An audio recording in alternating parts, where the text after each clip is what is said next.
hello friends मोर चैनेलলৈ সকলোকে স্বাগতম জনাইছো আৰু আজি হৈছে ভিৰগু কাশ্যপ আৰু প্ৰিয়ম পল্লৱীৰ এনিভাৰ্সাৰী আৰু এনিভাৰ্সাৰীটো কেনেদৰে পালন কৰিলে বিয়াৰ প্ৰথম বিবাহ বাৰ্ষিকী কেনেদৰে পালন কৰিলে ব্লগচোন ভিডিঅ'টোলৈ আগবাঢ়ো এটা আৰু কেন কিবা লাগিব প্ৰথমে উইশ ওকে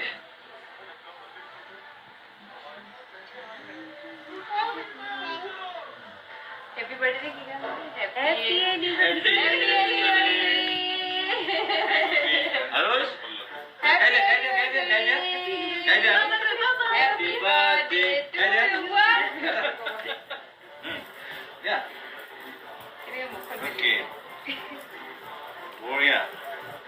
আৰু আপুনি যদি মোৰ চেনেলত প্ৰথমবাৰৰ কাৰণে আহিছে তেনেহলে চেনেলটো সাবস্ক্ৰাইব কৰি দিব ভাল লাগিলে লাইক এটা কৰিব আৰু কাষতে থকা বেল আইকনটো প্ৰেছ কৰি অল কৰি থব তেতিয়াহে যিকোনো নটিফিকেশন আপোনালোক সোনকালে পাই যাব কমেন্ট কৰি নিশ্চয় জনাবলৈ নাপাহৰিব ভিডিঅ'টি চাই কেনে পালে বলক তেতিয়ালে ভিডিঅ'টোৰ মাজলৈ আগবাঢ়ো আৰু মোৰ চেনেলৰ তৰফৰ পৰা ভিৰগু দা আৰু প্ৰিয়ম পল্লৱী বাক বহুত আশীৰ্বাদ জ্ঞাপন কৰিলো